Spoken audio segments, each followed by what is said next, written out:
బాపట్ల జిల్లా కారపాలెం మండలంలోని నల్లమోతు గ్రామంలో P4 సర్వేలో గుర్తించిన పేదలను ఆదుకొని పేదరిక నిర్మూలన చేయవలసిన బాధ్యత ప్రభుత్వమే తీసుకోవాలని స్థానిక ఎంపీటీసీ సభ్యులు తాండ్ర సాంబశివరావు పేర్కొన్నారు. ఈ మేరకు బాపట్ల జిల్లా కర్లపాలెం మండలం నల్లమోతు వారిపాలెం గ్రామంలో పబ్లిక్ ప్రైవేట్ పీపుల్స్ పార్టిసిపేషన్ పై జరిగిన గ్రామ సభలో స్థానిక ఎంపీటీసీ సభ్యులు మరియు మాజీ సైనిక సంక్షేమ సంఘం రాష్ట్ర అధ్యక్షుడు తాండ్ర సాంబశివరావు పాల్గొని మాట్లాడుతూ పలు అంశాలపై తన అభిప్రాయాలను వ్యక్తపరిచి ప్రభుత్వానికి పలు సూచనలు చేశారు. పబ్లిక్ ప్రైవేట్ పీపుల్స్ పార్టిసిపేషన్ సర్వేలో భాగంగా పేదలకు గుర్తించడం హర్షించదగిన విషయమని అన్నారు.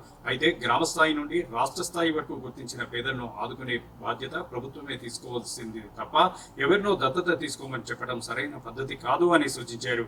సర్వేలో గుర్తించిన పేదల కుటుంబాలకు ప్రభుత్వమే పలు రకాల రాయితీలు కల్పించాలని డిమాండ్ చేశారు. P4 సర్వేలో గుర్తించిన పేదలను ఆదుకోవడానికి ప్రత్యేకమైన ఉద్యోగ అవకాశాల ద్వారానో లేక వ్యాపార అవకాశాలు కల్పించి ప్రోత్సహిస్తే పేదరిక నిర్మూలనకు దోహదపడుతుందని ఈ సందర్భంగా ఆయన వెల్లడించారు. Public private peoples participation P4 అనే నినాదంతో గ్రామ సభలు ఏర్పాటు చేయటం, ఆ గ్రామ సభకి ముఖ్య అతిథులుగా వచ్చేసినటువంటి MDO శ్రీనివాసరావు గారికి, మన గ్రామ పెద్ద మాడా శ్రీనివాసరావు గారికి, మన చిన్న గారికి, సెక్రటరీ గారికి మీ అందరికీ కూడా నమస్కారం తెలియజేస్తున్నాను. ఇది పబ్లిక్ ప్రైవేట్ పీపుల్స్ పార్టిసిపేషన్ అనేది ఒక మంచి కాన్సెప్ట్, చాలా ఒక మంచి సాంప్రదాయం కూడా. అంటే దారిద్ర్య రేఖకు చేరువలో దగ్గరలో ఉన్నటువంటి మిడిల్ క్లాస్ కింద ఉన్నటువంటి పేదలను గుర్తించి వారిని ఆదుకోవాలి, వారిని గుర్తించి వారికి సహాయం చేయాలనేటటువంటి ఒక ముఖ్యమైన ఉద్దేశంతో ఆంధ్రప్రదేశ్ ప్రభుత్వం ఈ యొక్క P4 అనేటటువంటి ఈ స్కీమ్ తీసుకురావడం చాలా సంతోషం, హర్షించదగిన విషయం. అయితే ఈ P4 అనేది పబ్లిక్ ప్రైవేట్ పీపుల్స్ పార్టిసిపేషన్ అనేది ఇది మొదలుపెట్టే ముందే, అంటే ఒక ప్రజాప్రతినిధిగా నేనైతే ప్రభుత్వానికి కొన్ని సూచనలు చేయాలనుకుంటున్నాను. ఇందులో ఇప్పుడు పెద్దలు MDO గారు కానీ మన సెక్రటరీ గారు చెప్పిన దాన్ని బట్టి మన గ్రామానికి సంబంధించి ఒక 57 కుటుంబాలని గుర్తించడం జరిగింది. అదేవిధంగా కర్లపాలెం మండలంలో 2700 కుటుంబాలని గుర్తించడం జరిగింది. సంతోషం. అయితే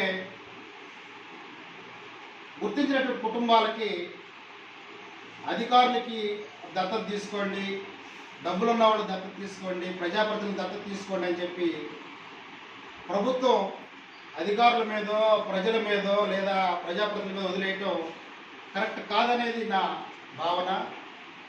గుర్తించడం ఎంత చక్కగా గుర్తించారో, ఎంత సర్వే చేసి గ్రామ స్థాయి నుంచి, మండల స్థాయి నుంచి, నియోజకవర్గ స్థాయి నుంచి, రాష్ట్ర స్థాయిలో ఈ పేదలను గుర్తించారో వారికి ప్రభుత్వం ఏ రాయితీలు ఇస్తుంది, ఏ విధంగా వారి పేదరికాన్ని నిర్మూలించడానికి, వారి పేదరికాన్ని తొలగించడానికి ప్రభుత్వం ఏ విధంగా సహాయం చేస్తుందో అనేది తెలియజేస్తే ఇంకా చాలా బాగుండేది, చాలా సంతోషించే వాళ్ళని. దయచేసి నేను ప్రభుత్వాన్ని కోరేది ఏంటంటే, ఈ పేదరికాన్ని గుర్తించడం ఒక ఎత్తు అయితే, ఆ పేదరికాన్ని నిర్మూలించడం, పేదరికాన్ని వారికి ఏ విధంగా వారు వ్యాపారం చేసుకుంటారంటే వారికి సహాయం చేయాలా, లేదా ఉద్యోగాలు ఇస్తారా, లేదా ఇంకొక విధంగా వారిని ప్రోత్సహిస్తారనేది క్లియర్గా కొంచెం తెలియజేస్తే ఇంకా చాలా సంతోషించవచ్చు మనం. ప్రస్తుతానికైతే ఆల్రెడీ అధికారులు నువ్వు 10 కుటుంబాలు తీసుకో, నువ్వు 10 కుటుంబాలు తీసుకో, నువ్వు 5 కుటుంబాలు తీసుకో అని చెప్పి ఈ యొక్క పేదల్ని P4లో ఉన్నటువంటి కుటుంబాలని అప్పచెప్పటం చూసాము. ఇది కరెక్ట్ పద్ధతి కాదు. ఇంకొకసారి ప్రభుత్వం ఏదైతే ఒక మంచి ఆశయం, ఈ యొక్క ప్రభుత్వం ప్రవేశపెట్టినటువంటి ఆశయం చాలా గొప్పది. P4 పేదలను గుర్తించడం అనేది చాలా మంచి ఆలోచన, మంచి నిర్ణయం కూడా. అయితే ఆచరణ అనేది పటిష్టంగా చేయలేదనేటటువంటి ఒక ప్రజాప్రతినిధిగా ఈ P4 పేద ప్రజలను ఏ విధంగా కొంత అధికారులకి, నాయకుల్ని, ప్రజల్ని ఇన్వాల్వ్ చేసినప్పటికీ ప్రభుత్వం తరఫున ఇచ్చేటటువంటి రాయితీలు కూడా ఈ కుటుంబాలకి తెలియజేస్తే సంతోషిస్తామని చెప్పి తెలియజేస్తూ, ఈ రోజున మన గ్రామంలో 57 కుటుంబాలు గుర్తించారని చెప్పి ఇంటింటికి రావడం జరిగింది. సర్వే చేశారా? మీ ఇళ్ళకి వచ్చి అందరి ఇళ్ళకి సర్వే చేశారా? ఓకే.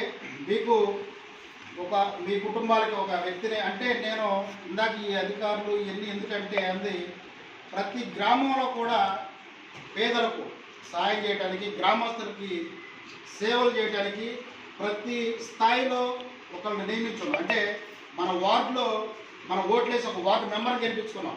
మరి వాళ్ళ బాధ్యత ఏమవుతుంది? రేషన్ కార్డులు అంటున్నారు, ఆధార్ కార్డులు అంటున్నారు, ఇంకొకటి అంటున్నారు. అవన్నీ చేయడానికి ఒక 10 మంది సచివాలయ సిబ్బంది ఉన్నారు ఇక్కడ. వీళ్ళు ఏం చేస్తారు మరి? ఇవన్నీ అంటే అధికారుల మీద వారికి ఉన్నటువంటి బాధ్యతలు కాక ఇంకా ఎక్కువ బాధ్యతలు అప్పచెప్తే వాళ్ళకి ఇది తప్పుదోవ పట్టించే విధంగా ఉంటుంది. అధికారులు కూడా కొంత వారి బాధ్యతలు నిర్వర్తించుకుంటారా లేదా ప్రజల్ని దత్తత తీసుకొని ఈ కుటుంబాల సంగతి చూసుకుంటారా అర్థం కాని పరిస్థితి. అంటే నిజాయితీగా ఉన్న అధికారులు కూడా వీళ్ళకి ఎక్కువ బాధ్యతలు చెప్తే వారు తప్పుదారి పట్టే మరి ప్రమాదం కూడా ఉంటుంది. కాబట్టి ఈ బాధ్యతలన్నీ కూడా పేదరికాన్ని నిర్మూలించేటటువంటి బాధ్యతని ఏ విధంగానైతే పేదలను గుర్తించారో సర్వే చేయించి ఎంత పటిష్టంగా సర్వే చేశారో అదేవిధంగా బాధ్యతగా ప్రభుత్వమే తీసుకొని ఈ పేదరికాన్ని తొలగించాలని చెప్పి నేను కోరుకుంటున్నాను. ఈ గ్రామ స్థాయిలో కానీ వార్డు స్థాయిలో కానీ ప్రజాప్రతినిధులు ఎన్నుకున్నాం, మనం అందుకే ఎన్నుకున్నాం. మీ వార్డులో మీకు వార్డు మెంబర్ లేడా? ఆయన చేయాలి. సచివాలయంలో సిబ్బంది ఉన్నారు, పంచాయతీలో సిబ్బంది ఉన్నారు. వీళ్ళందరినీ మనకు సేవ చేయడానికే ఉన్నారు ఇక్కడ. ప్రభుత్వం మనకు నియమించింది. ఇది కాక మళ్ళీ అదనంగా పేదలను గుర్తించడం సంతోషం దగ్గర విషయం. అయితే పేదరిక నిర్మూలన అనేది ప్రభుత్వాలు చేపట్టాలి తప్పితే ఎవరో ఒక అధికారి వచ్చి ఎంతవరకు నిర్మూలన చేయగలడనేది ఒకసారి ఆలోచించాలని చెప్పి నేను కోరుకుంటున్నాను. Thank you.